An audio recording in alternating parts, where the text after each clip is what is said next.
Welcome back बच्चों। Physics के इस लेक्चर में आप सभी का स्वागत है। आज हम लोग जेई एडवांस 2023 का एक क्वेश्चन सॉल्व करेंगे मोशन का। और ये मोर देन वन करेक्ट वाला क्वेश्चन है बच्चों, और आसान से क्वेश्चन है।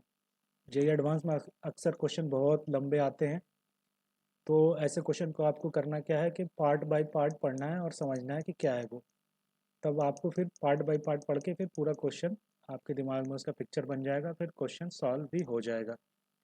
तो जब आप इसको पूरा पढ़ोगे तो क्या निकलेगा, इसमें ये निकल के आएगा कि एक बॉल को यहाँ से छोड़े हैं, ठीक है। और ये फ्रिक्शनलेस सरफेस है, ये यहाँ से गिरेगा एच हाइट। यहाँ पे इसका, यहाँ पे जब पहुँचेगा तो ये स्लोप है हॉरिजॉन्टल, यानी यहाँ से इसकी वेलोसिटी हॉरिजॉन्टल होगी। फिर ये नीचे प्रोजेक्टाइल मोशन में गिरेगा, यहाँ ग्राउंड को हिट करेगा। ग्राउंड आपका प्योरली इलास्टिक नहीं है, तो कोफिशिएंट ऑफ रेस्टिट्यूशन दिया हुआ है 1/√3। और ये रिबाउंड करेगा और एक मैक्सिमम हाइट रीच करेगा जिसको बोला है h1, ठीक है। और ये चारों ऑप्शन दिए हुए। तो ये क्वेश्चन पढ़ के आपको इतना ही पता चलेगा। तो चलिए आपको क्वेश्चन पहले पढ़ते हैं। इसमें क्या दिया हुआ है कि a slide with a frictionless curved surface which becomes horizontal at its lower end, ठीक है। यानी ये कर्व्ड सरफेस है जो हॉरिजॉन्टल हो जा रहा है लोअर एंड पे, ठीक है। Fixed on the terrace of a building of height 3h from the ground. यानी ये एक बिल्डिंग है जिसके हाइट पे ये एक सरफेस अटैच कर रखे हैं, फ्रिक्शनलेस कर्व्ड सरफेस, जिसपे यहाँ वाला पोर्शन हॉरिजॉन्टल है as shown in the figure. उसके बाद दिया हुआ है कि spherical ball of mass m is released on the slide from rest at a height h from the top of the terrace. यानी एक बॉल को h हाइट से यहाँ पे छोड़ दिए हैं, ठीक है। फिर आगे दिया हुआ है कि the ball leaves the slide with velocity u naught is equal to u naught X cap and falls on the ground at a distance d from the building making an angle theta with the horizontal, ठीक है। यानी ये ball यहाँ से projectile motion में गिर रहा है, ग्राउंड को हिट कर रहा है, जिसकी दूरी यहाँ से बिल्डिंग के एज से यानी यहाँ से d डिस्टेंस पे है और एंगल थीटा बना रहा है, ठीक है। It bounces of with a velocity v and reaches a maximum height h1। यहाँ से हिट करने के बाद ये बाउंस करता है वेलोसिटी v से और h1 हाइट को रीच करता है, ठीक है। The acceleration due to gravity is g and the coefficient of restitution of the ground is 1/√3। तो which of the following statements are correct, ठीक है। तो वही निकला बात जो मैं बता रहा था कि एक फ्रिक्शनलेस सरफेस है, यहाँ से बॉल छोड़े हैं जो यहाँ से इस तरह का ट्रेजेक्टरी लेता हुआ यहाँ आया है, फिर रिबाउंड करके h1 हाइट तक गया है, और ये ऑप्शन है। तो एक एक करके सारा ऑप्शन देख लेते हैं बच्चों। पहले u नॉट निकालना है, क्या होगा, यानी यहाँ पे वेलोसिटी क्या होगी। तो ये निकलेगा आपको एनर्जी कंजर्वेशन से, क्योंकि ये फ्रिक्शनलेस सरफेस है, तो जो एनर्जी इस पॉइंट पे होगी वही एनर्जी इस पॉइंट पे भी होगी, ठीक है। यानी यहाँ पे एनर्जी क्या है, इसका पोटेंशियल एनर्जी mgh है, ठीक है। और यहाँ पे एनर्जी क्या होगा, देखिए ये फ्रिक्शनलेस है तो रोलिंग मोशन स्टार्ट नहीं होगा, यानी यहाँ पे सिर्फ ट्रांसलेशनल काइनेटिक एनर्जी होगी, ठीक है। यानी half m u not square, ठीक है ना। तो यहाँ से u नॉट की वैल्यू आ जाएगी √2gh, ठीक है। और इसका डायरेक्शन क्या होगा, एक्स कैप। तो ये ऑप्शन क्या है, सही है, ठीक है। दूसरा ऑप्शन v से रिलेटेड है कि ये जो रिबाउंड कर रहा है वो वेलोसिटी क्या होगा।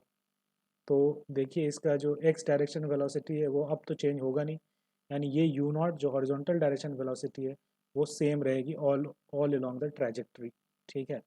यानी यहाँ पे भी हॉरिजॉन्टल वेलोसिटी तो यही होगी, वर्टिकल कुछ होगा रिबाउंड करने के बाद, लेकिन जो यहाँ पे जिस वेलोसिटी से वर्टिकली हिट कर रहा है उससे कम वेलोसिटी होगा, क्योंकि कोएफिशिएंट ऑफ रेस्टिट्यूशन दिया हुआ है।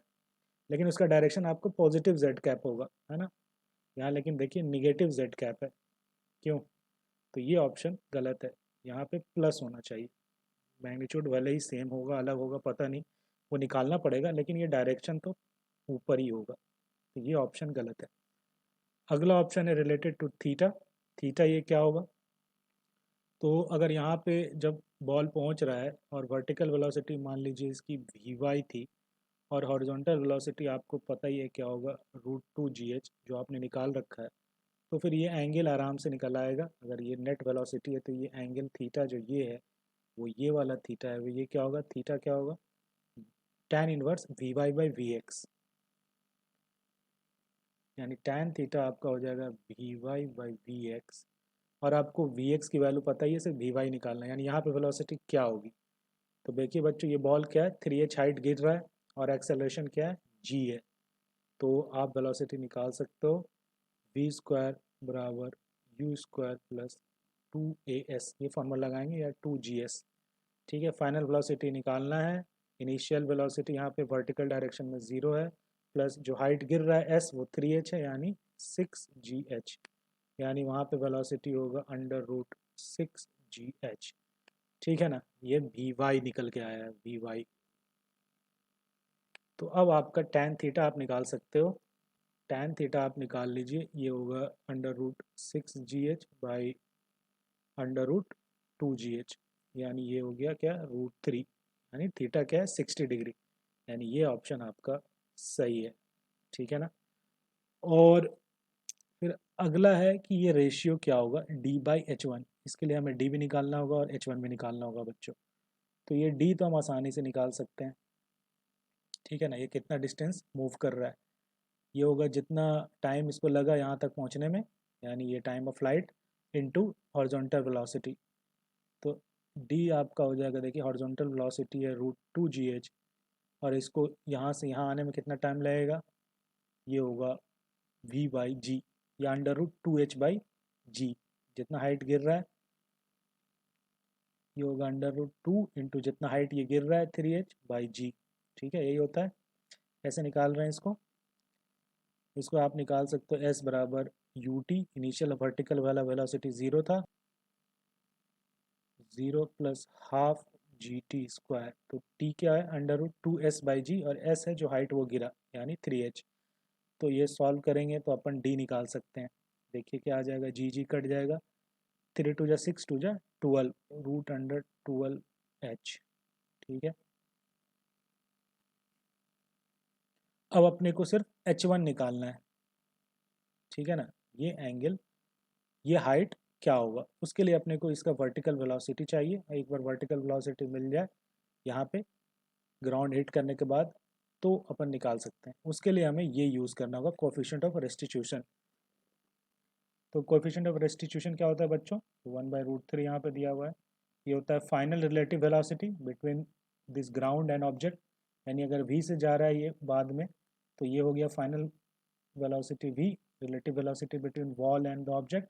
और इनिशियल क्या था, जिस हाइट से वो जिस वेलोसिटी से वो वर्टिकली गिर रहा है, वर्टिकल डायरेक्शन में ये लेना है क्योंकि हॉरिजॉन्टल वेलोसिटी अफेक्ट नहीं होगा।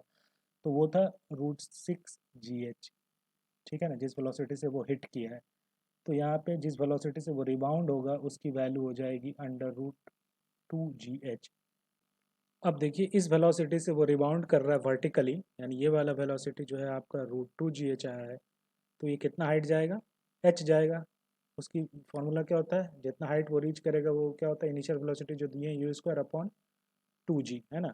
ये निकलता है किस फॉर्मूले से, v² बराबर u² माइनस 2as, यानी v² बराबर u² प्लस 2s मान लीजिए। और यहाँ पे एक्सेलरेशन ड्यू टू ग्रेविटी इसके अगेंस्ट लग रहा है, फाइनल फाइनल वेलोसिटी 0 होना है, तो s क्या होगा, u²/2a। तो यानी यहाँ से इसकी क्या आ जाएगी हाइट जो वो रीच होगा, h। ठीक है, 2gh/2g यानी h, यानी h1 की वैल्यू आपकी निकल के आ रही है h, यानी ये रेशियो आ रहा है √12, यानी 2√3, यानी डी वाला ऑप्शन सही है, 2√3। यानी इसका 3 आंसर होगा बच्चों, ए, सी और डी, 3 ऑप्शंस करेक्ट हैं। ठीक है, तो सिंपल सा ही क्वेश्चन था। अब अगर आप पार्ट बाय पार्ट आराम से बनाओ बिना पैनिक किए हुए। क्रक्स इसका यही है कि पार्ट बाय पार्ट समझिए, पार्ट बाय पार्ट सॉल्व कीजिए और बनाते रहिए, घबराइए मत। आज के लिए इतना ही बच्चों, थैंक यू।